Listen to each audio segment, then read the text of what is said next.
Sebentar ya, saya mau konfirmasi dulu. Sebetulnya hari ini ada dosen juga yang mengisi ya, Pak Prihantono, tapi beliau belum masuk ke room Zoom-nya. Kalau nanti bisa mulai, saya mulai duluan.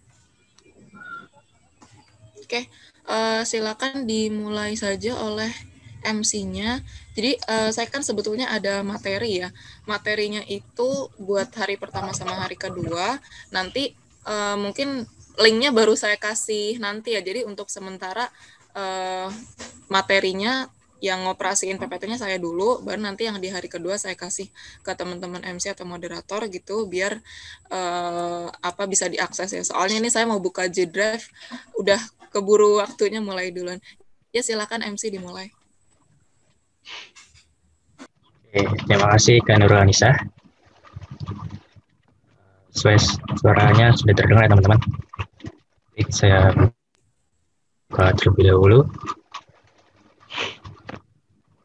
Assalamualaikum warahmatullahi wabarakatuh. Waalaikumsalam warahmatullahi wabarakatuh. Waalaikumsalam warahmatullahi wabarakatuh. Waalaikumsalam warahmatullahi wabarakatuh. Selamat pagi, salam sejahtera bagi kita semua. Yang terhormat Bapak Prihantono dan juga Kak Nurul Anissa selaku pemateri hari ini. Yang terhormat Bapak Rahmat Wahyudi selaku Ketua Jurusan DPIB SMK Negeri 1 Cikarang Barat. Yang terhormat Bapak Ibu Guru sekalian serta siswa-siswi DPIB SMK Negeri 1 Cikarang Barat yang saya banggakan.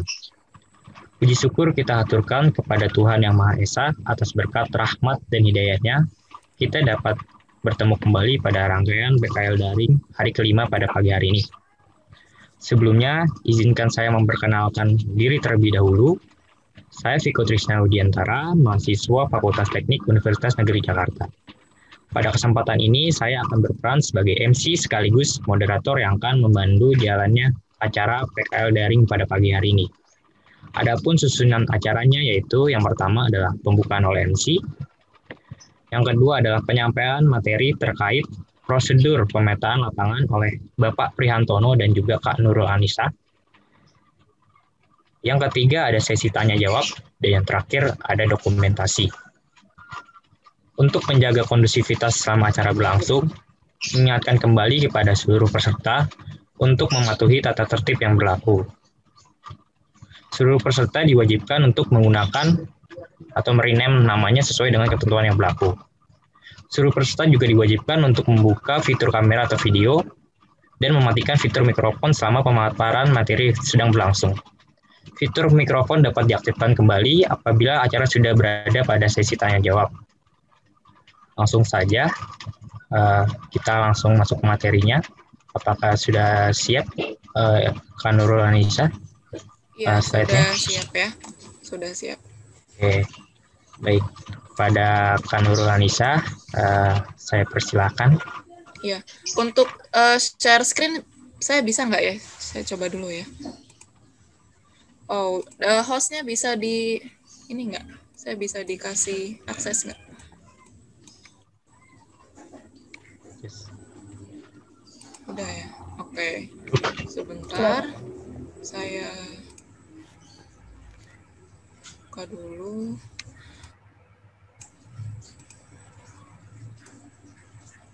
Oke. Teman-teman yang lain bisa dinyalakan kameranya ya, biar saya juga sekalian kenalan dengan teman-teman. Nanti kalau di pemaparan PPT saya ada kendala internet, saya mungkin akan nonaktifkan kamera ya, karena kadang kayak gitu kalau lagi share screen tapi tidak lancar gitu ya audionya, saya akan nonaktifkan videonya. Tapi sekarang saya usahain dulu ya biar oke.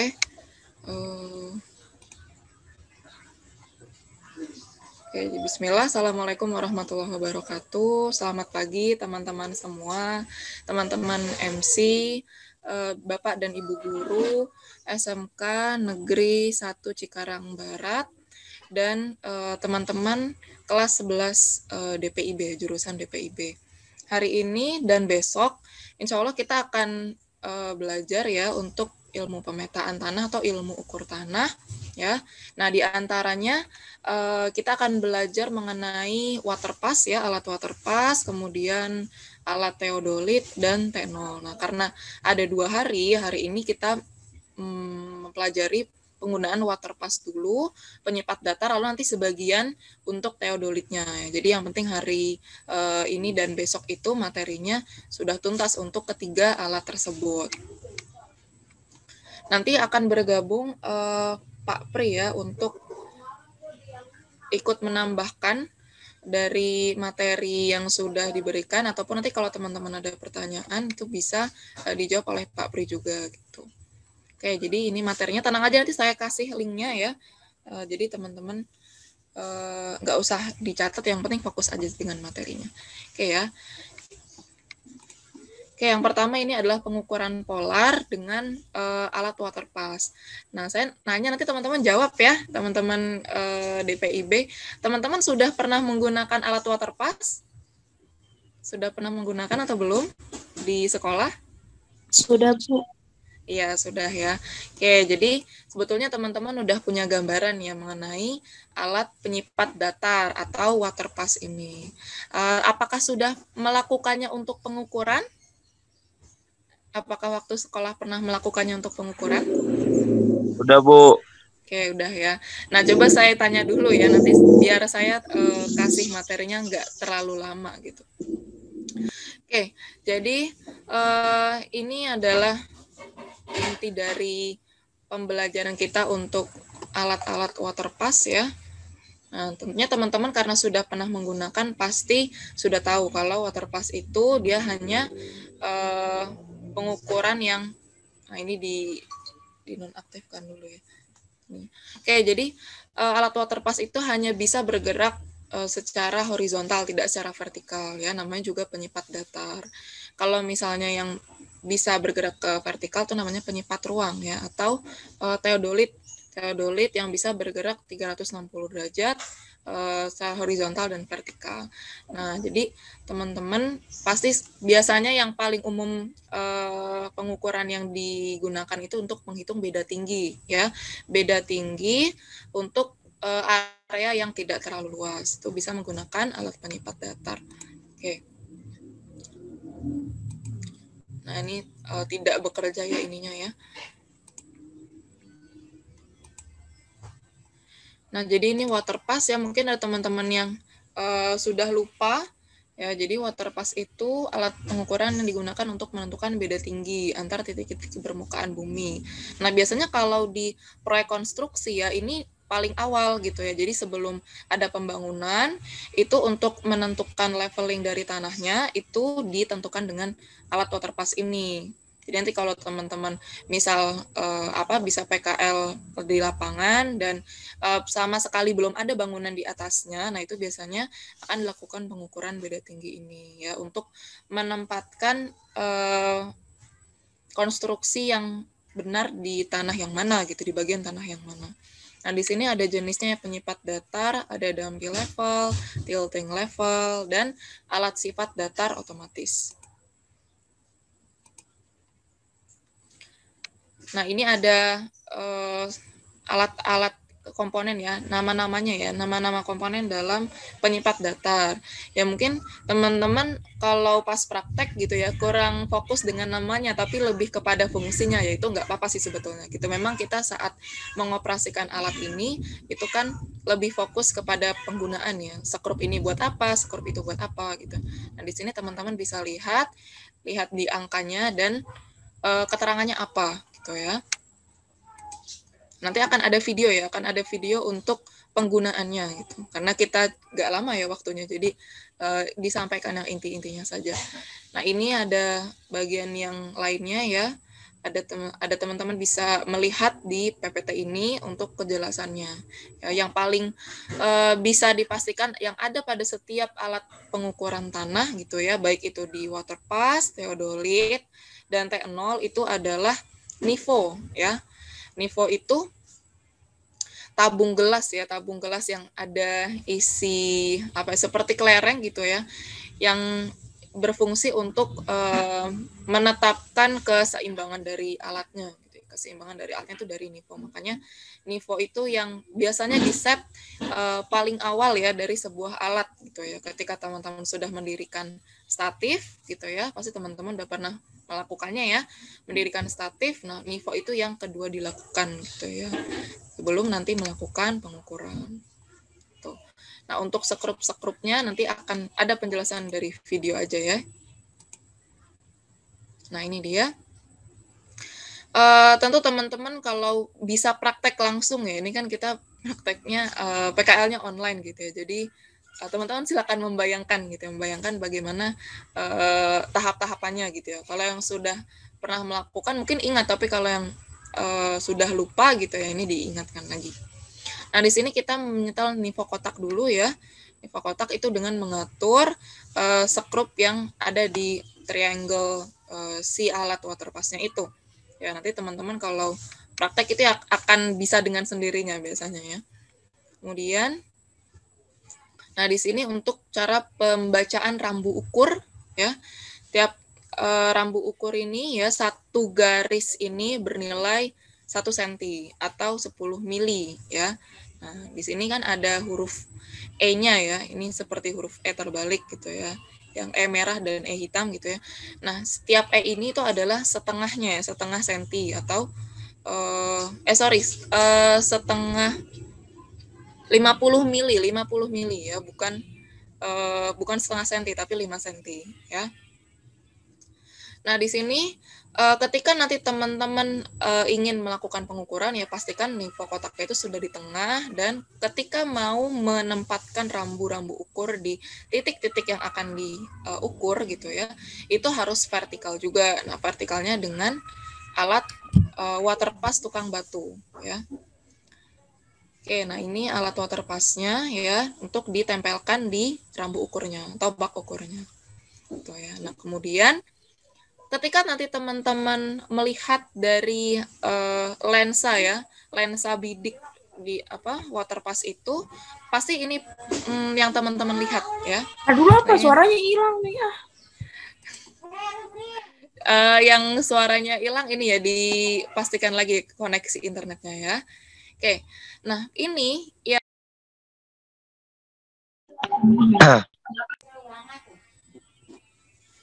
Lihat ini yang gambar benang silang ya, yang warna biru dan warna kuning ya. Itu adalah apa yang teman-teman lihat dari lensa bidik ya. Apa yang teman-teman lihat dari lensa bidik. Nah, mungkin ini kurang jelas ya, tapi nanti ketika teman-teman buka di PPT itu ya akan bisa teman-teman zoom gitu ya. Nah, ini yang akan teman-teman lihat ya. Benang atas ini yang saya kasih anotasi aja ya. Saya kasih anotasi karena saya nggak tahu di videonya itu nanti akan terlihat kayak gini atau enggak. Lihat ini yang saya kasih garis merah ya. Itu adalah benang atas ya. Yang ini benang tengah, yang ini benang bawah. Nah, itu yang akan teman-teman lihat di teropong bidiknya. Ini sama juga ya. Tuh. Oke, lanjut ya. Kemudian ini sudah. Nah, ini adalah contohnya saat nanti teman-teman mengukur dengan water pass gitu ya. Benang atasnya terlihat. Nah, misalnya di situ kan 13 ya. 13 lalu kira-kira teman-teman lihat di situ, oh ternyata dia belum sampai 5 nih. Belum sampai 5, berarti ya kira-kira aja 13.40 gitu ya. Atau kalau di tengah-tengah 13.25 gitu ya kira-kira. Kemudian untuk benang tengahnya ya, lihat yang garis tengah ini ya, yang melintang di tengah. Itu kan 13.10 ya, 13.10. Tahu kalau misalnya itu kayaknya nggak 10 Deka, tapi lebih ke bawah lagi, berarti 13.00 gitu. Kayak gitu. Jadi memang saat pengukuran water pass itu sedikit mengira-ngira ya, tapi tidak sampai mengira-ngira yang terlalu jauh gitu ya, karena kita lihat juga dari benang atas, benang tengah, dan benang bawahnya berada di mana. Nah, untuk menghitung kebenaran ya, kebenaran dari prediksi teman-teman itu bisa dilihat dari rumus ini. Nah, lihat di sini rumusnya benang tengah ya sama dengan benang atas ditambah benang bawah dibagi 2 ya. benang atas ditambah benang bawah dibagi 2. Ya, jadi jika bacaannya tidak cocok ya berarti bacaannya itu ada yang salah ya. Misalnya benang tengahnya itu lebih besar ya dari hasil benang atas plus benang bawah ditambah 2. Nah, berarti teman-teman lihat lagi pengukuran di bak ukurnya. Nah, ini peralatannya ya. Nanti untuk sesi tanya jawab ada sesi di akhir ya. Peralatan tentu saja water pass ya. Kemudian statif, kemudian unting-unting ya. Dan rambu ukur. Nanti penggunaannya dikasih tahu ya. Kemudian roll meteran, payung, ya, palu. Palu biasanya untuk menancapkan patok gitu ya. Kemudian water pass tukang batu. Nah, ini bahan-bahan lain yang digunakan ya. Ini patok kayu. Tentu nanti kan akan ditinggal di situ ya. Kemudian paku seng. Kemudian cat semprot gitu. Nah, ini biasanya untuk marking titik-titik mana yang akan diukur gitu ya. Kalau tidak ada patok kan biasa pakai cat semprot. Seperti itu. Nah, selanjutnya ini kita pengukuran polar ya. Nah, yang pertama ini ya, kita harus menyiapkan dulu peralatan yang diperlukan ya, termasuk formulir pengukuran kita. Jadi ketika kita mengukur itu sudah ada plan-nya gitu, sudah ada rencananya, tidak mentah-mentah langsung mengukur di sana tanpa perencanaan gitu ya. Kemudian kita bikin sketsanya dulu ya, sketsa pengukuran dengan memberi kode ya untuk pesawat dan kode huruf dan angka gitu ya. Nah, di situ teman-teman lihat di sini ya, untuk di langkah kedua itu kan ada P1 ya. P1 itu tempat berdirinya alat, dan abjad lainnya itu adalah titik yang akan nanti teman-teman tembakkan water pass itu ke sana. Kemudian memasang patok ya, memasang patok di daerah pengukuran. Kalau tidak bisa dipasangi patok berarti dipilok ya. Kalau tidak bisa dipasangi patok seperti ya jalanannya dicor atau ada paving gitu, nah itu di pilok gitu ya, dipilok. Kemudian memasang statif di tempat yang sudah teman-teman tetapkan gitu ya, di center ya biasanya. Dan memasang pesawat di atas statifnya itu ya, kemudian diseimbangkan posisinya ya dengan mengatur nivo.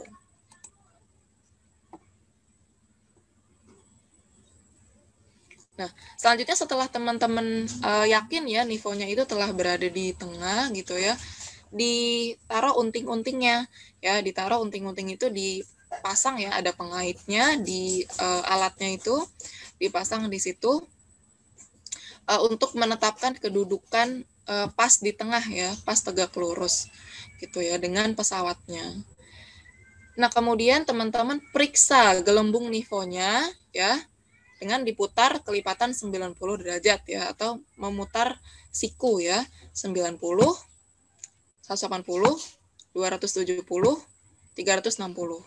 Searah jarum jam ya, searah jarum jam diputarnya.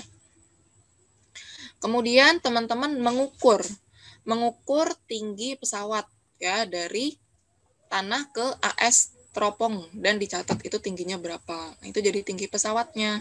Nah, untuk AS-nya itu yang mana Kak? Nggak kelihatan ya, emang di sini nggak terlihat ya, tapi saat teman-teman nanti memegang alatnya gitu ya, mungkin yang ingat gitu ya, pernah mengoperasikan alatnya itu akan ada AS-nya di tengah-tengah sumbu bidiknya itu.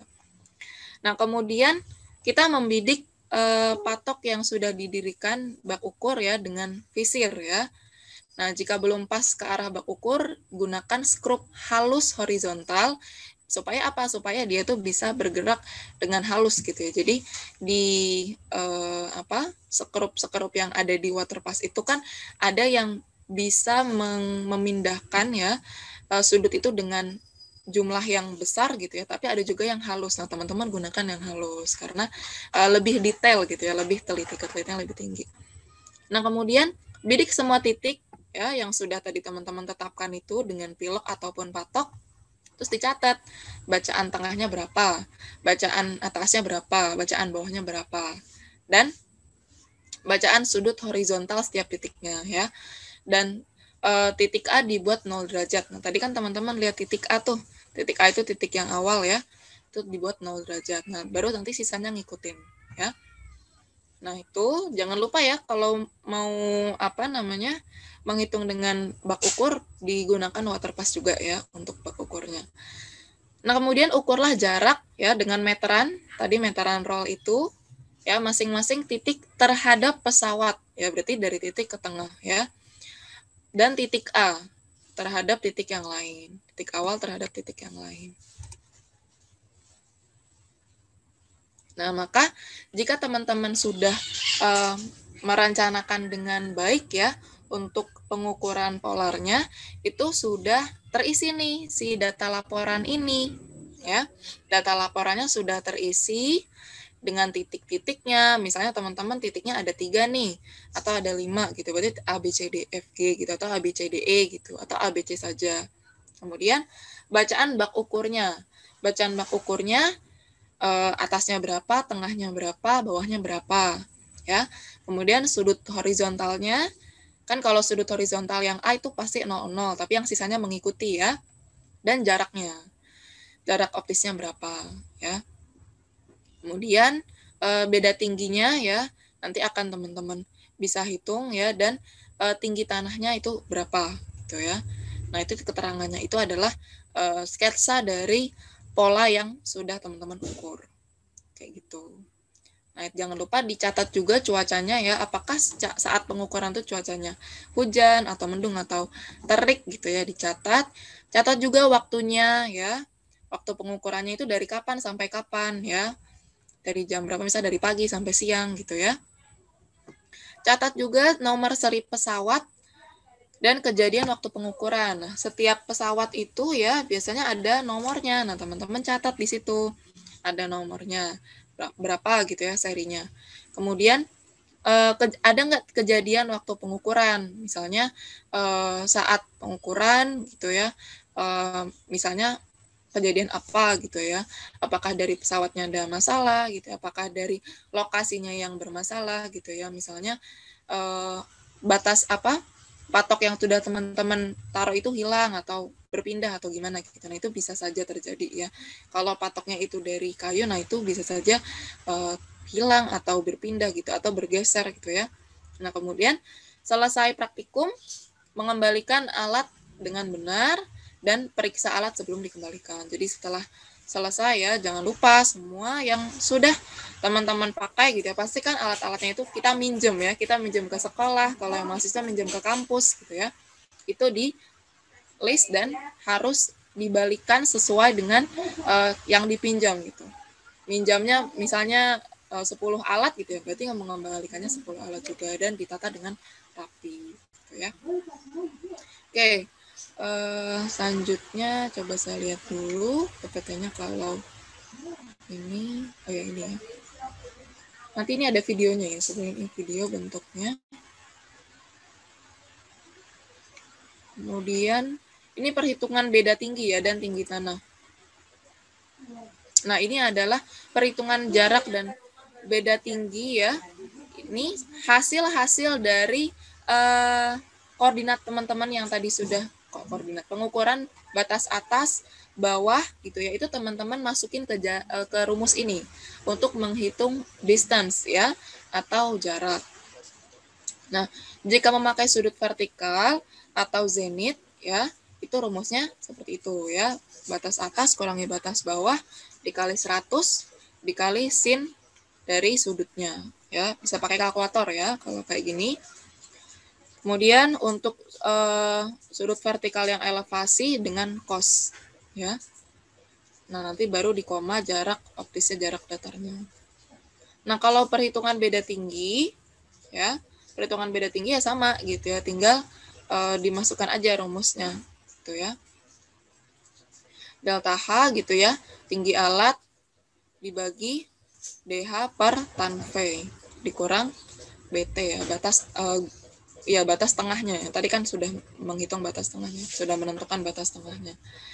Nah, itu ataupun pakai elevasi ya. Jadi bisa pakai dua rumus ini ya. Nah, kemudian perhitungan ketinggian gitu ya. Nah, ini adalah TP1-nya itu adalah ketinggian di titik pesawat ya. Berarti ketinggian di titik X ya. Titik X itu yang teman-teman tadi sudah namanya dengan abjad ABCDE itu sama dengan TP1 plus delta H TP1 ya, di mana TP1-nya itu adalah ketinggian di titik pesawat. Ya, jadi rumusnya tinggi di poin X adalah TP1 plus delta H ya. Delta H yang tadi sudah teman-teman hitung menggunakan tinggi alatnya itu. Gitu. Jadi kita masuk ke video aja ya. Ini udah jam 8 juga, biar nanti ada waktu yang cukup untuk materi yang selanjutnya. Nah, ini data pengukurannya jika teman-teman menggunakan Excel ya. Nah, itu bisa di sini ya, lebih mudah gitu ya. Lebih mudah untuk penghitungannya. Karena kan dia menggunakan rumus ya. Kalaupun manual ya pakai kalkulator gitu di kertas gitu ya. Atau di form yang sudah teman-teman print. Nah, ini adalah denahnya ya. Untuk jarak optisnya ya, batas atas dikurang batas bawah dikali 100, dan itu 2000 ya. 2000. Nah, di sini sudah rapih ya hasil pengukurannya, tinggal perhitungannya aja dilengkapin. Nah, ini untuk hitung tinggi tanahnya itu ya sebetulnya ketahui ya, batas atas, batas tengah, batas bawahnya bisa menggunakan pengukuran ini juga ya, perhitungan ini juga. Nah, misalnya di sini ada 2 titik ya. Ini pesawatnya, ini titik A, ini titik B. Nah, batas atasnya sudah diketahui dari pengukuran, sudut horizontalnya juga sudah diketahui, jaraknya sudah diketahui gitu ya. Nah, berarti kalau kita mau mencari beda tingginya gitu ya, berarti batas tengah titik A, batas tengah titik B ya, itu dikurangi ya. Kan berarti hasilnya positif nih, 0,400 ya, 0,4 positif. Nah, kemudian untuk mencari tinggi tanah masing-masingnya, yaitu tinggal dijumlahkan lagi saja gitu ya. Nah, kalau tinggi tanah A berarti kita tinggal dijumlahkan dengan minus 2000 ya. Oh, ini 0,400 ya, 0,400, 2000 ya, dijumlahkan, dan hasilnya adalah minus 1600 itu untuk tinggi tanah B ya. Mungkin nanti akan lebih paham ya ketika teman-teman praktek langsung gitu, karena kan saat praktek langsung itu kalau teman-teman lihat ya, itu kan pasti ada beda tingginya meskipun hanya beberapa puluh senti ya. Kalau memang kira-kira nih datar kah gitu, perbedaan tingginya nggak akan setinggi ini gitu, tapi pasti ada gitu ya perbedaan tingginya. Nah, itu bisa teman-teman hitung juga gitu ya saat praktikum. Nah, untuk kesimpulannya di sini adalah, di sini kan kita menjadikan beda batas tengah yang A ya itu sebagai patokan kita ya, batas tengah A itu sebagai patokan kita, dan batas tengah yang B itu yang dicari ya, yang dicari. Maka jika dia lebih kecil ya dari yang patokannya, dia tandanya itu positif. Nah, kalau dia lebih besar itu tandanya negatif. Nah, ini lihat ya yang di sini nih, beda tingginya ya, beda tingginya. Jika dia lebih kecil yang dicari dari patokannya ya, maka dia positif. Kalau dia lebih besar ya, maka dia jadi negatif ya. Nah, ini sama ya, tapi titik A dengan C, kemudian titik A dengan D ya. Nah, ini untuk menghitung jarak optisnya tadi ya, dengan rumusnya ya, jarak optis BA dikurang DB dikali 100, berarti tinggal dihitung aja per masing-masing titik ya. Nah, ini sudah hasilnya ya. Jadi yang 2200, 1800 itu adalah batas atas, batas bawahnya ya, dari tabel yang tadi. Nah, ini adalah hasil tinggi tanahnya ya. Jadi setelah kita tadi sudah menggambar sketsa dari pengukuran polarnya ya, tinggal dimasukin saja hasil beda tingginya ya, hasil beda tingginya dimasukin ke masing-masing titik ya. Jadi kita punya data untuk total keseluruhannya ya. Nah, di sini untuk luas daerah ya, itu seperti ABP1. Itu yang mana ABP1? Nah, ini kita kasih ini A B P1. Nah, itu luas tanahnya segitu ya. Luas tanahnya segini ya. Kemudian yang lain juga dicari. Nah, caranya dengan apakah? Ini kan segitiga sembarang gitu ya. Nah, itu bisa dengan pengukuran trigonometri ya. Kalau sudah diketahui sudutnya dan jarak-jaraknya, jadi kan ada ya rumus untuk menghitung berapa luas dari segitiga sembarang jika sudut apitnya diketahui dan jarak-jaraknya diketahui. Nah, ini kan sudah diketahui nih. Nah, itu dengan rumus trigonometri ya. Coba nanti kita lihat di sini ada atau enggak.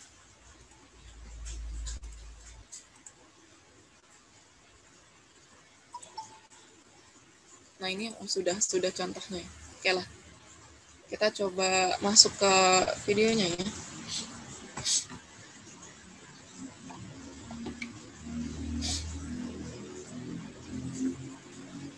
Saya stop share dulu, saya mau buka file video.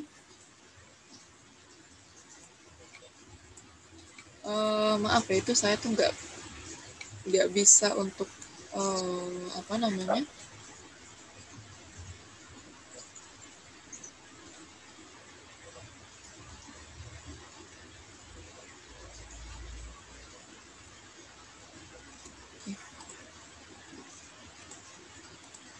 Oh ya, ini ada Pak Pri sudah bergabung.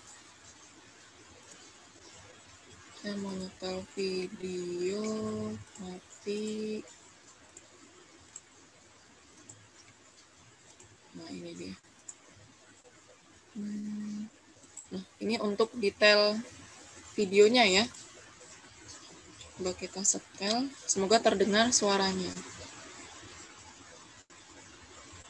Jadi ini yang bikin salah satu teman saya juga ya, yang dia penelitiannya itu tentang ilmu ukur tanah ini.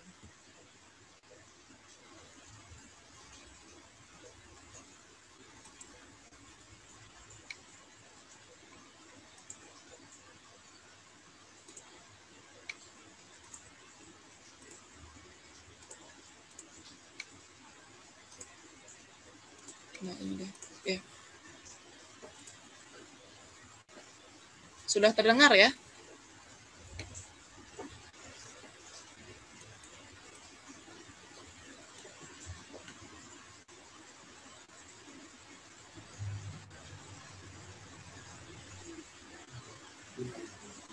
Maaf Kak, suaranya sepertinya tidak terdengar secara videonya.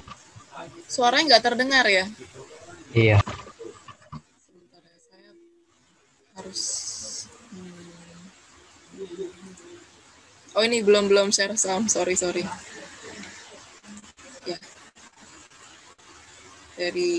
Pada video sebelumnya kita sudah membahas ya? Alat-alat pengukuran sederhana, dan dalam video ini kita akan membahas water pass atau penyipat datar untuk pengukuran polar ilmu ukur tanah. Penasaran bagaimana caranya? Check it out. Dan saat ini saya sudah memegang alat yang disebut water pass atau pesawat penyipat datar. Alat ini adalah alat untuk pengukuran tanah, dapat digunakan untuk mengetahui tinggi tanah dan beda tinggi dari titik ke titik lainnya dengan hanya pengukuran horizontal. Kenapa hanya untuk pengukuran horizontal? Karena hanya bergerak secara horizontal dengan sudut vertikal tetap 90 derajat. Bagian-bagian ini memiliki fungsinya masing-masing. Kita mulai dari belakang ya. Ini ada skrup diafragma. Skrup diafragma berfungsi untuk mengatur kejelasan benang atas, benang tengah, dan benang bawah. Ini ada skrup pengatur kejelasan gambar atau fokus lensa. Berfungsi untuk mengatur kejelasan gambar atau pengatur fokus lensa. Yang kecil seperti ini adalah skrup fatamorgana. Skrup ini berfungsi untuk menghilangkan fatamorgana sejenak. saat dibaca dalam kondisi siang dan terik panas matahari. Ya, kita lanjut ke pengatur bayangan fokus atau mengatur lensa objektif. Memperjelas bayangan. Skrup kecil ini penggerak halus horizontal. Skrup ini berfungsi menggerakkan sedikit derajat pada waterpass. Dan selanjutnya, di bawah ini ada piringan dengan angka putih, berfungsi untuk penandaan sudut dan bacaan sudut horizontal. Dan di sini ada garis kecil untuk menjadi patokan dari awal sudut. Dan ini ada sebuah tabung gelas yang berdurasi yang berisi cairan yang sejajar dengan garis bidik teropong dengan berbentuk lingkaran. Walaupun berbentuk lingkaran, nama bagian ini adalah nivokotak. Selanjutnya, di sini ada visir atau keker.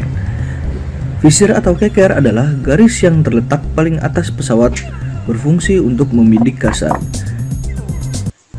Skrup pengatur nivokotak. Skrup ini terdiri dari 3 skrup yang berfungsi untuk mengatur gelembung nivo agar masuk ke dalam lingkaran dengan cara memutarnya. Dan pada bagian di bawah ini, di bawah pesawat, terdapat kunci pesawat, berfungsi agar pesawat tidak geser dan tempat unting-unting untuk digantungkan. Dan terakhir adalah unting-unting. Unting-unting berfungsi agar menjadi acuan patok tegak lurus dengan waterpass. Ya, begitu saja bagian-bagian alat dari waterpass atau penyipat datar. Nah, kita lanjut lagi ke pengukuran polar. Di sini sudah ada terdapat alat-alat untuk pengukuran polar. Di sini ada statif atau tripod yang berfungsi untuk menahan atau menopang dari waterpass atau penyipat datar. Di sini juga ada payung yang berfungsi untuk melindungi waterpass dari sinar matahari. Di sini ada penggaris waterpass atau biasa yang disebut waterpass tukang, berfungsi alat yang menjadi acuan supaya tripod lurus sejajar. Ini adalah rambu ukur. Rambu ukur yang fungsinya sama dengan meteran. Pada rambu ukur terdapat simbol E, yang dimana setiap garis itu menandakan 10 cm.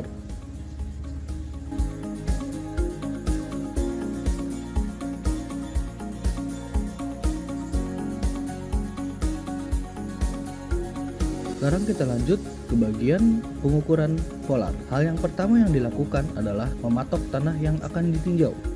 Jika di tanah, patok bisa menggunakan kayu. Jika di jalan atau jalan beton, dapat menggunakan pilok. Pasang tripod atau statif.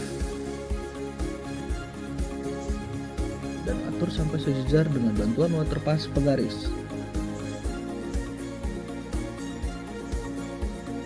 Atur tripod dengan mengatur 3 kaki tripod dengan disertakan pemasangan unting-unting untuk menjadi patok tegak lurus dari pesawat. Lalu, pasang pesawat waterpass atau penyipat datar di atas statif. Kemudian, kunci waterpass tersebut supaya tidak geser saat pengukuran. Kemudian, atur pesawat waterpass supaya presisi dengan pengatur skrup nivokotak. Jika skrup susah untuk diputar, jangan terlalu dipaksa dan dilakukan secara pelan-pelan. Jika gelembung nivokotak sudah di tengah, cek dengan memutar pesawat waterpass besar di 90 derajat. Jika gelembung keluar dari lingkaran, berarti waterpass tidak presisi. Dan atur kembali sampai presisi.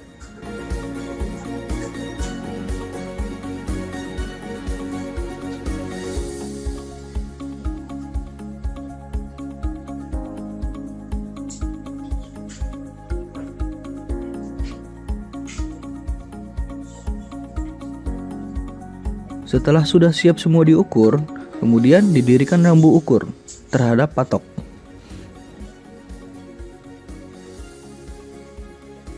Keker atau arahkan lensa ke rambu ukur dengan menggunakan keker atau visir.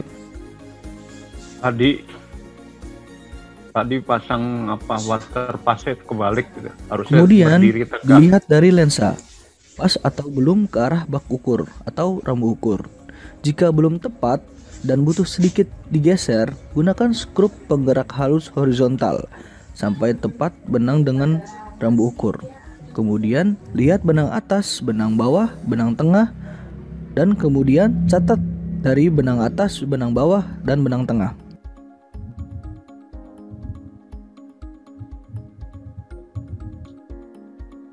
Lakukan hal yang sama untuk setiap titik yang ingin ditinjau.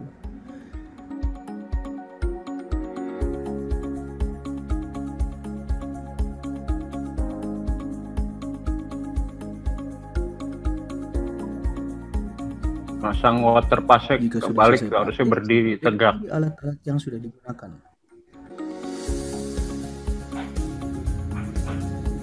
Ya, tadi ada tambahan ya dari Pak Pri ya. Dan Harusnya ini. kembalikan alat seperti semula. Hati-hati dalam membawa waterpass ini. Itu dia pengukuran polar menggunakan pesawat waterpass atau penyipat datar. Sekian dulu video dari saya, sampai jumpa. Ya. Tadi itu ya videonya untuk apa penggunaan waterpass ya. Apa dari Pak Pri ada tambahan Pak? Tadi kayaknya kurang terdengar karena audionya masih berjalan. Oke, tadi waktu mendiriin bak ukur itu harusnya waterpass tukang batunya dipasangnya tegak, bukan horizontal. Nah, Itu aja. ya. Karena Ya tadi. iya, oke.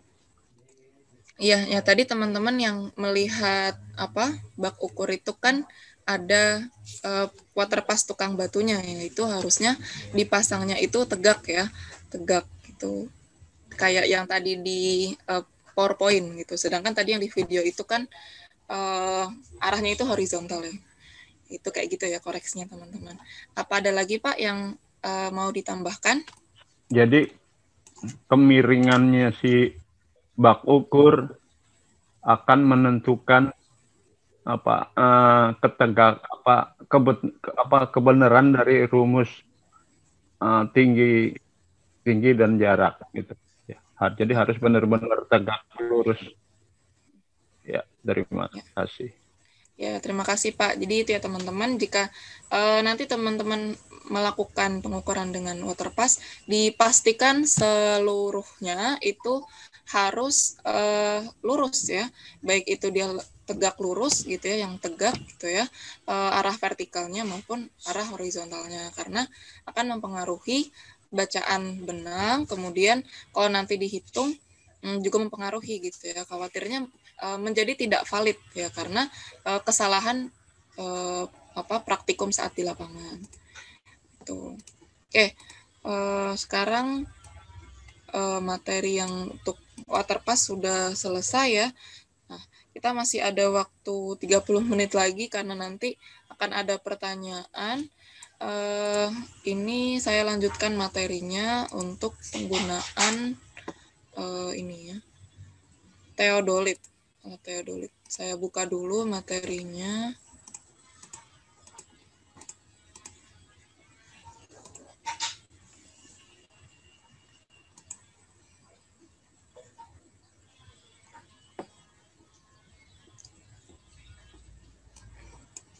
Tolong ditunggu ya, ini agak lama ininya responnya.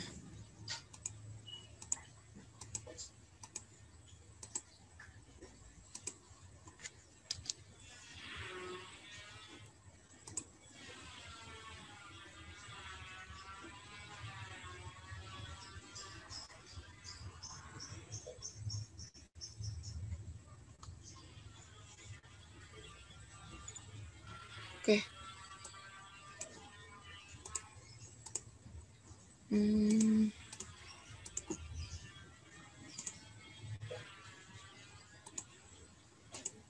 Dikenalkan aja dulu ya dengan bagian-bagian teodolit.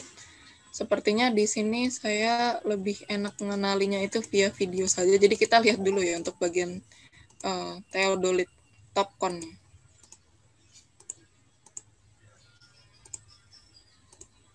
Nanti baru abis itu materinya.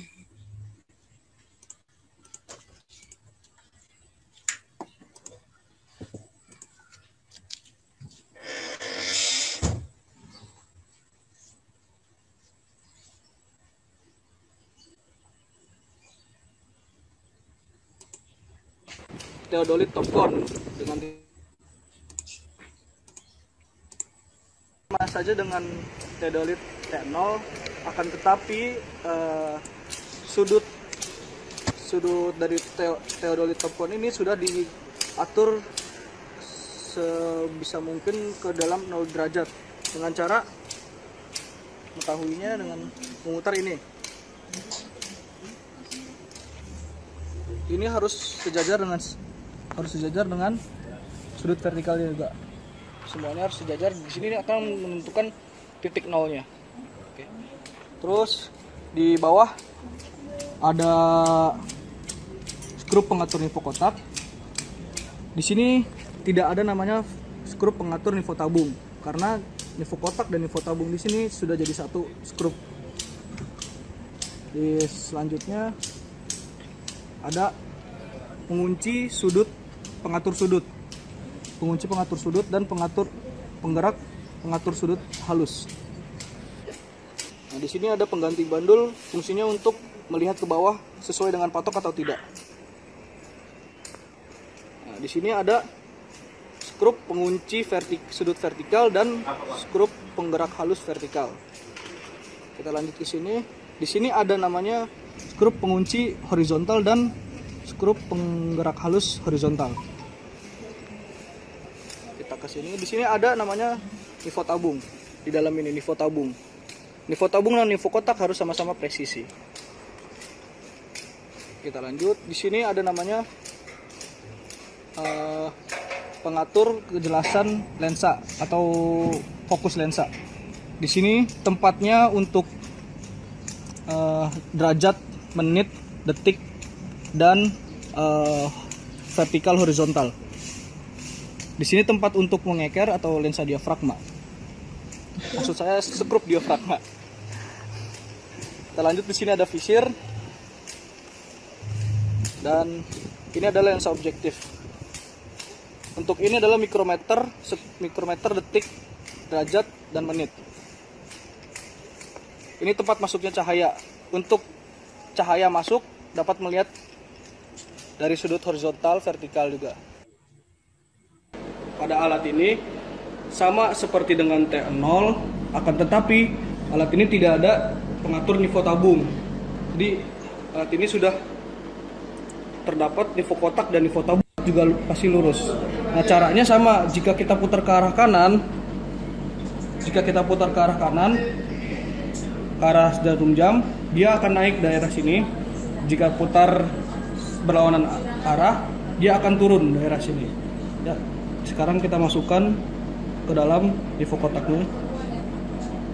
Atur melalui menggunakan tiga pengatur nivå kotak ini. Kita lihat nivå tabungnya harus di tengah. Ya, nivå tabung dan nivå kotak sudah di tengah. Sekarang kita putar 90 derajat.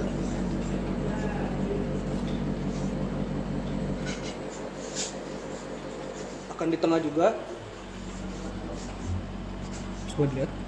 Nah, nivå tabung dan nivå kotaknya, nivå kotak di tengah juga. Kita 90 derajat lagi. Kita lihat 90 derajat lagi. Nivå kotak dan nivå tabung tetap di tengah.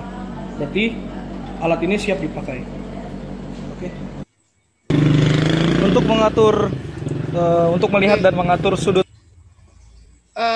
Tadi itu ya untuk pengenalan alatnya. Nah, karena ternyata saya di sini belum melampirkan untuk pengenalan alatnya yang dari filenya. Nanti saya tambahkan di file G Drive aja.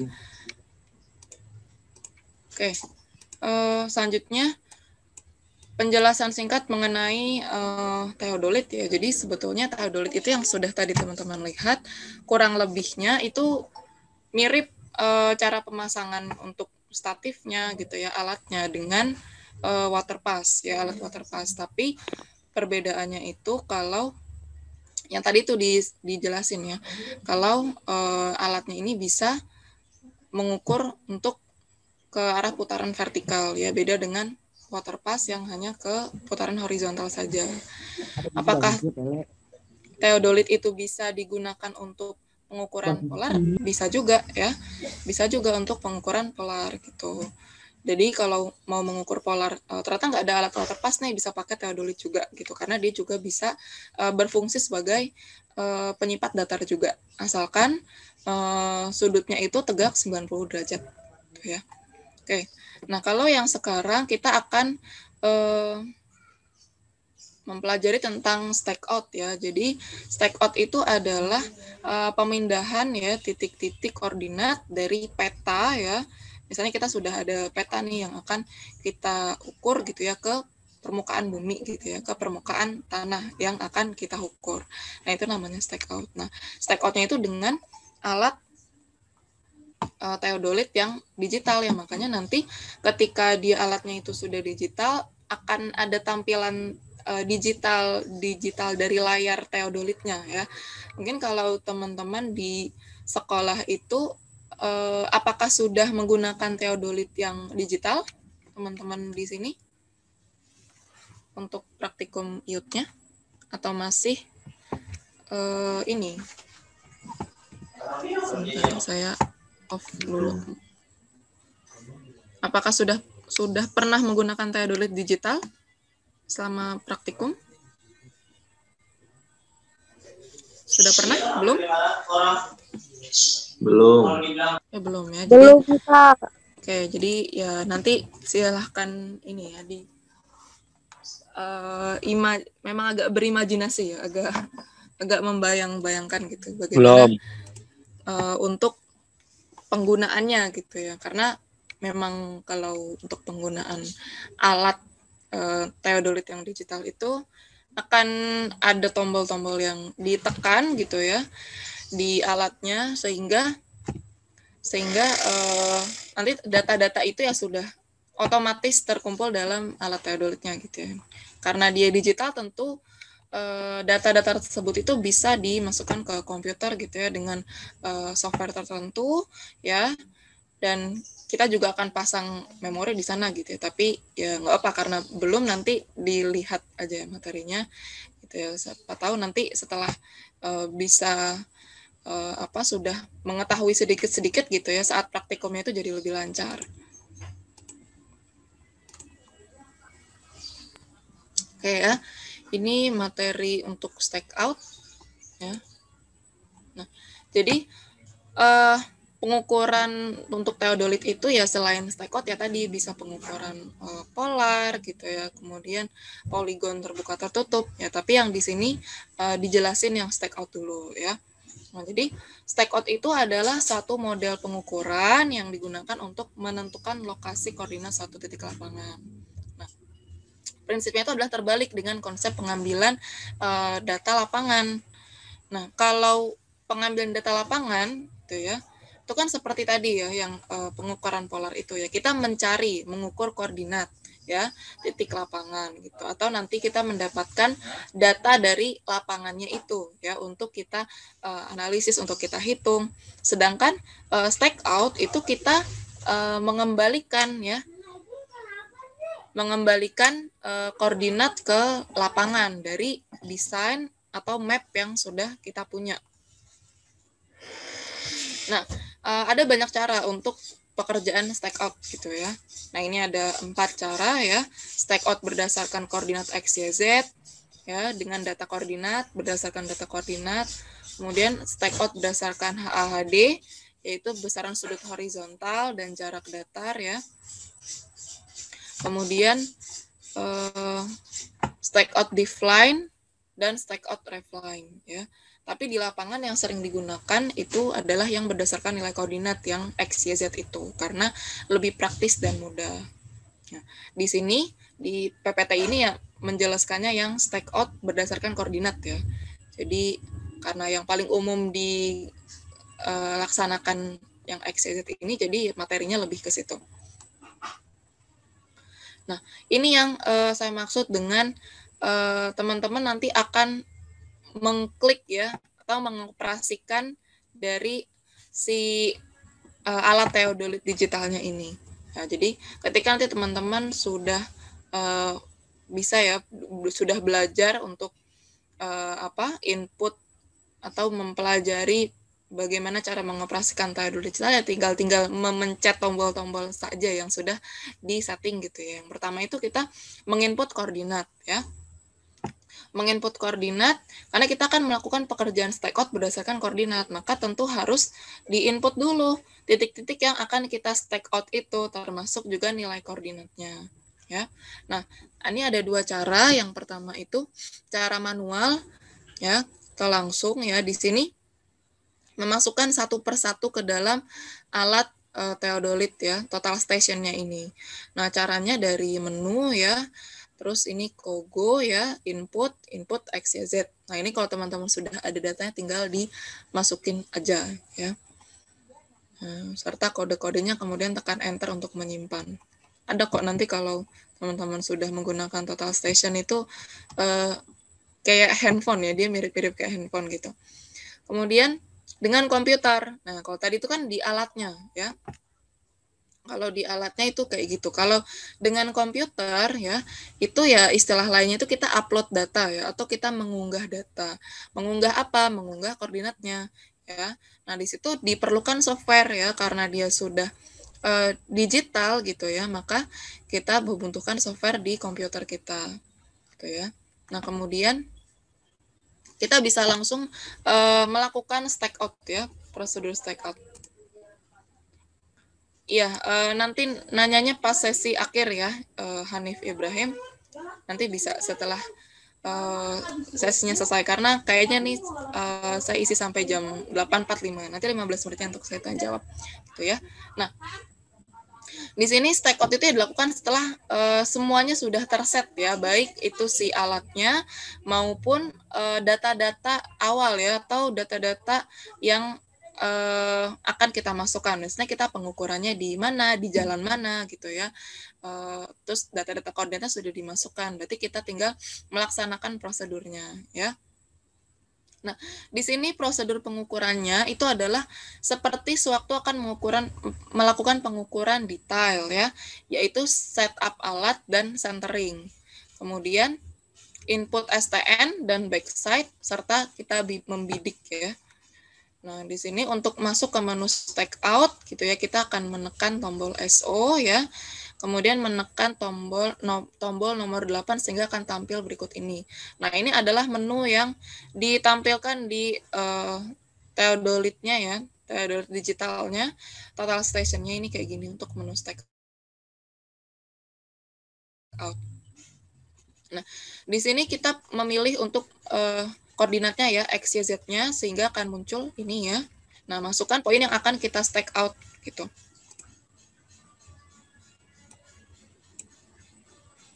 Nah, di sini kita masukin poinnya ya, nanti biar bisa melakukan pekerjaan stack out-nya gitu ya. Nah, setelah kita melakukan nomor poin yang akan kita stack out gitu ya, nanti dia akan muncul gitu ya, berapa besaran sudutnya dan jaraknya gitu ya. Di situ sudutnya itu dalam satuan sampai menit detik ya, sampai menit detik ketelitiannya, dan jarak antara instrumen ya, alatnya itu ke titik yang dimaksud ya. Ke titik yang dimaksud itu ada jaraknya sudah tertampil di layar teodolit digitalnya atau total stationnya. Jadi kita nggak perlu ngitung lagi gitu ya, tinggal dicatat aja gitu datanya. Kalaupun nggak dicatat, si sistemnya ini juga sudah bisa mencatat gitu ya. Nah, selanjutnya kita memutar teropong kita ya. Tadi kan teropongnya itu bisa bergerak ke arah mana saja ya, tapi kita harus memperoleh si titik ini ya. Titik DHA ini adalah titik 00 ya. Titik 00, kemudian kita kunci penggerak halus horizontalnya. Kita kunci dengan ada ya satu kuncinya itu yang seperti sekrup yang bisa mengunci arah penggerak halus horizontalnya, sehingga nanti pesawatnya itu ketika kita mau gerakan tuh sudah tidak bisa ya, karena sudah kita kunci gitu ya. Nah, ingat di sini posisi teropong jangan diputar-putar lagi ke arah horizontal karena sudah dikunci ya. Jadi kita harus memperhatikan betul kapan kita itu mengunci si teropongnya dan kapan kita buka. Karena kalau kita tuh nggak seteliti itu, ya nanti kita takutnya malah jadi merusak teropongnya ya. Kemudian kita nanti harus ini ya, dengan butuh bantuan saat melakukan stake out ini ya.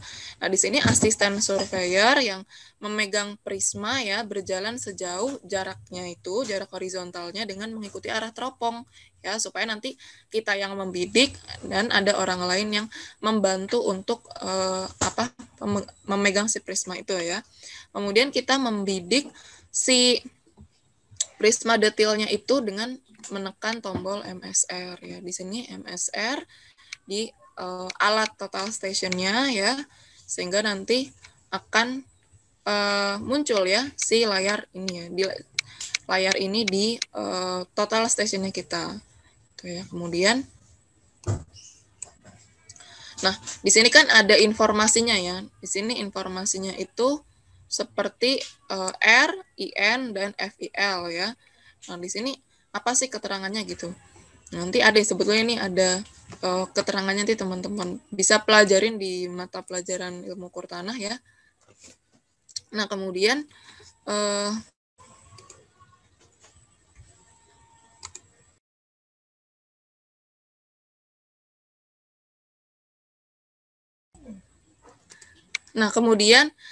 dari informasi yang sudah kita dapat ya, ini ketutupan ternyata. Nah, kita tuh harus maju sebesar 0,92 meter dari si alatnya ini. Ya, jadi kita ikutin aja alat yang di sini, nanti akan memberikan informasi kita harus ngapain ya.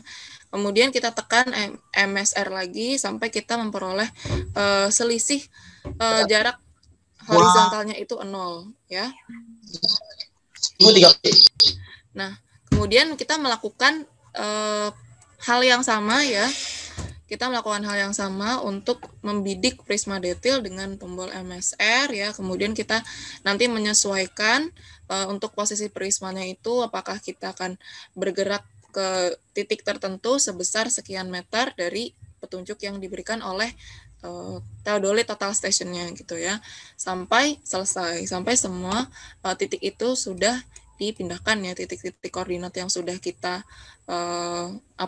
rencanakan di map itu sudah dipindahkan semuanya atau sudah diukur semuanya kayak gitu. Nah paling saya mau lanjut ke tadi ya, yang total station itu videonya sepertinya tadi saya potong ya, karena pengenalan alatnya itu sudah selesai. Saya akan balik lagi. Oh iya, sebelum ke video, apa dari Pak Pri ada yang mau ditambahkan, Pak?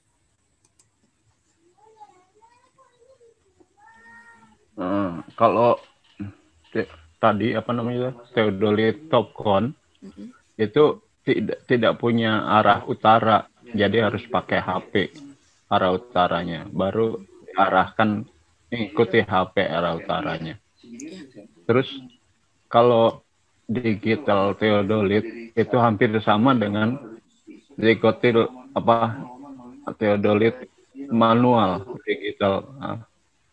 Dan untuk total station ini ya, untuk total station ini mungkin agak ketinggian karena belum belajar total station mereka ya.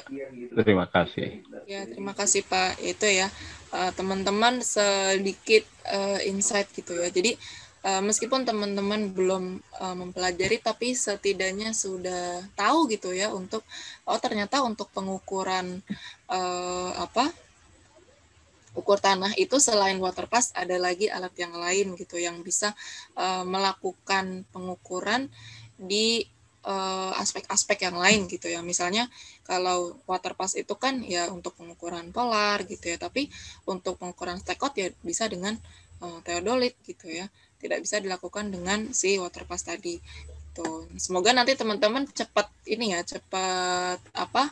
bisa praktikum gitu ya, bisa praktikum terutama untuk menggunakan alat-alat seperti theodolite gitu ya, biarpun yang manual atau yang digital.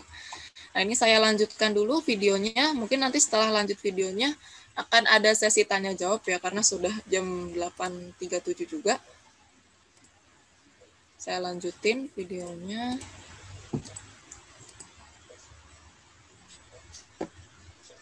Baik, Bu.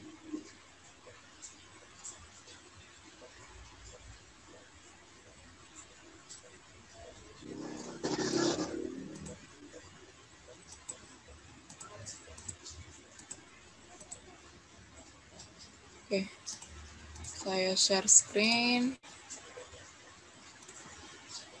Nah ini ya, mungkin ini untuk pengukurannya ya. Kayaknya yang digital saya ada juga deh, nanti saya kasih videonya. Untuk melihat dan mengatur sudut horizontal, vertikal, dan derajat menit itu harus diterangkan daerah sini. Karena untuk membacanya membutuhkan cahaya. Kita lihat di sini. Sudah terlihat. Nah, kita lihat di sini ada 90 derajat dan detik menit harus 00.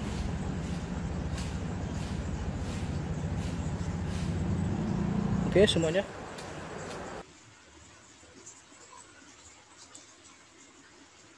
Jika sudah pas, dengan menggunakan visir.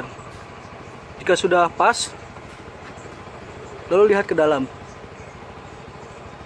Nah, jika tidak pas, atur dengan menggunakan sudut skrup penggerak halus horizontal. Nah, jika sudah seperti ini, dibaca. Nah, di sini saya ada satu video lagi yang digitalnya. Sebentar ya, saya buka dulu. Nanti mungkin akan saya upload juga ya di G Drive. Linknya saya taruh di Google Classroom ya. Karena saya search dulu.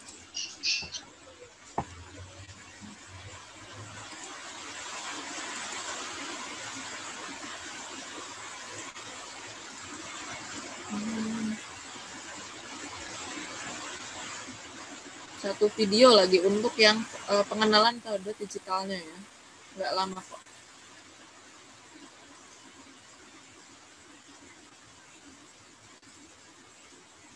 Kalau nanti nggak ada, nah ini ada ya. Saya restore dulu.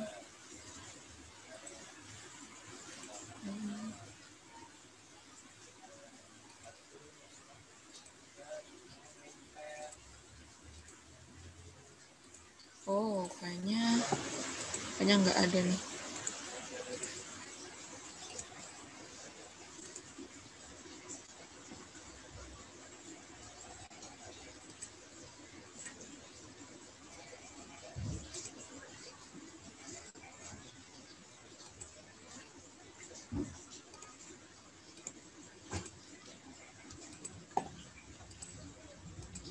Oh iya ya, benar-benar. Nggak ada, ternyata itu file Word ya. Jadi saya belum bisa kasih sekarang untuk yang theodolit digitalnya. Nanti paling saya taruh di G Drive aja, jadi teman-teman bisa nonton videonya di sana. Sebenarnya ada ya videonya, tapi ini saya salah nih, belum dimasukin ke sini. Oke, itu aja paling materi singkatnya untuk pengenalan theodolit ya, dan tahap pengukuran stack out. Besok kita lanjut lagi masih dengan theodolit lagi ya.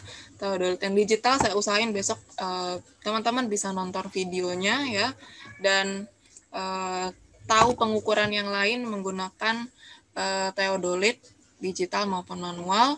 Nanti baru kita masuk ke T0 ya, alat T0 gitu. Silakan teman-teman kalau ada yang mau bertanya, saya kembalikan ke MC. Baik, terima kasih Nurul Anissa dan juga Papri atas penyampaian materinya. Buat teman-teman yang ingin bertanya bisa menggunakan fitur raise hand ya. Nanti selanjutnya akan dipersilakan untuk mengaktifkan mic. Atau bisa juga yang mengalami kendala di mikrofon bisa tanya lewat chat. Ya, boleh silakan teman-teman.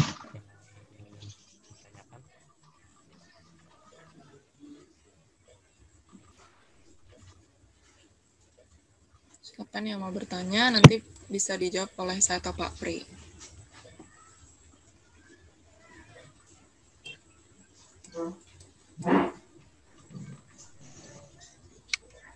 Kadang ini juga ya, susah gitu ya membayangkan untuk praktikum yang seperti ini, karena ya wajar gitu ya teman-teman sedang di rumah gitu ya, terbatas gitu ya aksesnya untuk ke sekolah gitu, untuk mempelajari yang praktikum ini ya mungkin agak terbatas gitu ya, karena kan alatnya itu tidak bisa kita miliki di rumah secara bebas gitu ya. Beda dengan misal teman-teman gambar teknik dengan software-software yang ada di komputer teman-teman yang bisa teman-teman install, itu bisa teman-teman langsung praktek di sana. Tapi kalau ilmu kuat tanah ya itu selain harus keluar ya, kita harus keluar ke lapangan gitu ya. Alatnya juga kita juga minjem ya dari institusi kita gitu. Jadi ya mungkin agak kurang terbayang aja gitu untuk teman-teman ini SMK ya.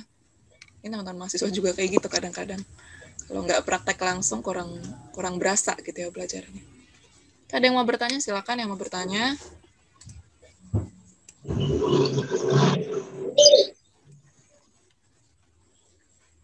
Silakan gunakan feature raise your hand untuk bertanya boleh. Mau langsung bertanya di video juga boleh.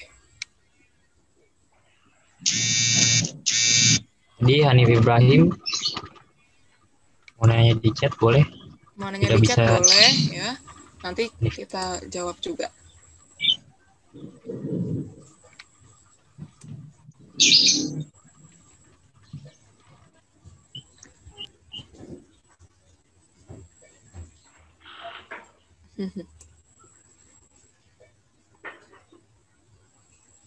Di kolom chat yang saya lihat ini ya, absen kehadiran ya. Nanti teman-teman juga jangan lupa absen di Google Classroom ya.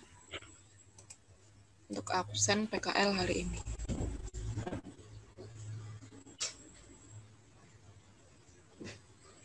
Untuk link G-Drive saya kasih di Google Classroom ya. Jadi teman-teman tinggal lihat aja dari situ.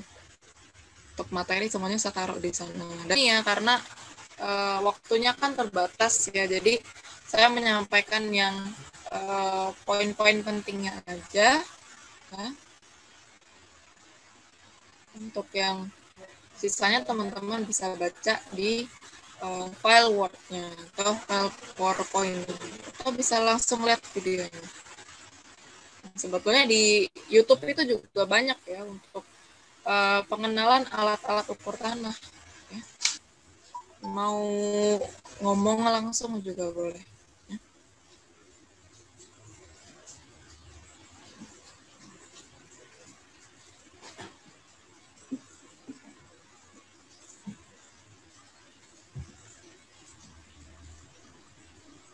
Dulu waktu saya IUT itu ya, praktek IUT di kampus itu ya kita suka pakai apa namanya handphone ya untuk kayaknya dulu tidak ada kompas deh. Waktu saya praktek itu ada atau terbatas gitu jumlahnya. Jadi kita menggunakan handphone ya untuk menentukan arah utara. Tuh.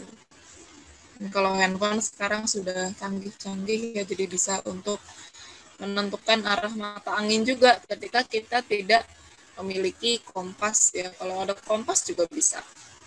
Jadi gitu untuk menentukan.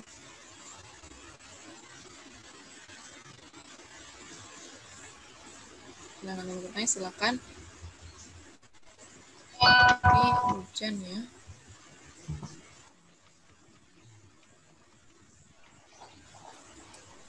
Teman-teman yang bertanya boleh silakan fitur mikrofonnya langsung.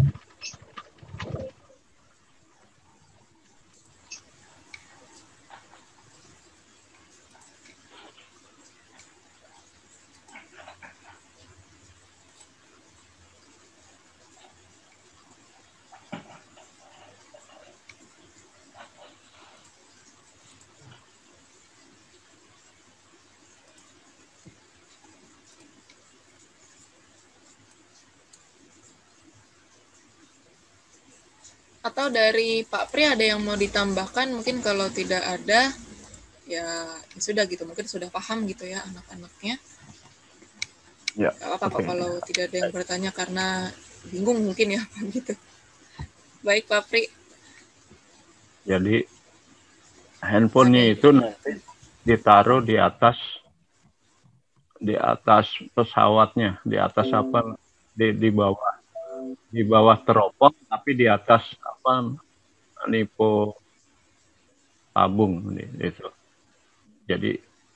Jadi nanti tinggal mengarahkan arah utara menurut HP kemana, jadi bisa diputar itu si teropongnya. Jadi kalau tidak tepat berdirinya si bak ukur, akan terjadi kesalahan hitung. Ya. Jadi juga teodolit digital itu bedanya dengan teodolit manual itu yang digital itu hanya sudutnya saja, sedang yang lain-lain masih manual. Ya, terima kasih. Terima kasih Pak Pri atas tambahannya. Jadi mungkin ini ya saya kasih sebelum berakhir ya, tinggal 10 menit lagi. Nah ini untuk ini ya yang tadi dimaksud oleh Pak Pri itu jika teman-teman ingin mengarahkan ke arah utara ya, untuk kompas itu handphonenya diletakkan di sini ya, handphonenya itu diletakkan di sini ya, sehingga alatnya itu bisa dioperasikan, sedangkan handphonenya teman-teman yang ada kompasnya itu bisa menunjukkan arah kayak gitu. Oke ya teman-teman. Iya Pak, siap Pak. Itu ya teman-teman. Jadi kalau untuk pembelajaran IUT ini ya sebetulnya teman-teman tidak hanya bisa mendapatkan materi dari sini ya, bisa dari selain dari modul sekolahnya ya, dari mata pelajaran di sekolah, juga mungkin bisa bertanya dengan guru yang mengajar gitu ya, misalnya Pak kalau untuk kayak gini-gini gimana gitu ya, karena kita kayak nyari-nyari tahu dulu deh alatnya seperti apa gitu ya, mana tahu nanti teman-teman ada yang setelah lulus SMK itu sudah bekerja di pengukuran tanah ya, di bidang sipil tapi di bidang pengukuran tanah, sehingga tidak perlu mengulang dari awal lagi gitu ya. Oke, jika sudah tidak ada, saya kembalikan ke MC untuk ditutup. Ya, Ya Pak, boleh Pak. Yang tadi lupa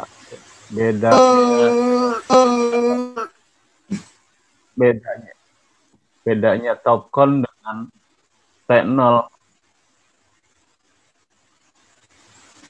T0 itu bacanya terbalik. Benang atas jadi benang bawah. Benang atas jadi benang bawah. Benang bawah jadi benang atas. Dan bacanya juga agak susah nanti. Nanti mungkin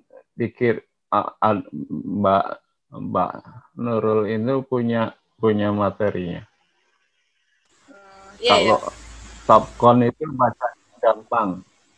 Tinggal apa yang ada di tapi kalau T0 semuanya agak terbalik. Ya, oke, terima kasih. Terima kasih Pak Pri untuk materi T0. Nanti kita belajar besok ya teman-teman. Jadi untuk T0 itu yang tadi seperti Pak Pri bilang, spoilernya adalah dia bacaan bak ukurnya itu terbalik. Tadi kan teman-teman sudah lihat ya bak ukur yang pembacaan waterpass itu ya seperti itu ya. Ya biasa gitu diukurnya. Dipasang tegak gitu ya, tapi nanti kalau T0 itu bak ukurnya itu dibalik ya, tapi kita tetap pembacaannya itu normal gitu ya. Nanti akan ada videonya, akan ada materinya yang disampaikan esok hari ya. Dan pembacaannya mungkin sedikit lebih susah ya, karena memang nanti akan ada penjelasannya sih. Memang dia sedikit lebih susah, tapi bukannya tidak bisa ya, tapi hanya harus membutuhkan penelitian yang lebih dalam lagi gitu ya, supaya kita bisa mendapatkan hasil pengukuran yang benar. Saya kembalikan ke MC. Baik, terima kasih Nurul dan juga Pak Pri atas penyampaian materinya. Mungkin buat teman-teman yang masih bingung ingin bertanya, bisa disimpan pertanyaannya untuk besok ya. Sebelum saya cukupkan PKL daring pada hari ini, Untuk selanjutnya adalah sesi dokumentasi. Untuk sesi dokumentasi mungkin bisa diarahkan operatornya, Mbak Dinda. Terima kasih, Pak Viko. Untuk teman-teman semua, mohon dinyalakan kameranya untuk sesi dokumentasi kita.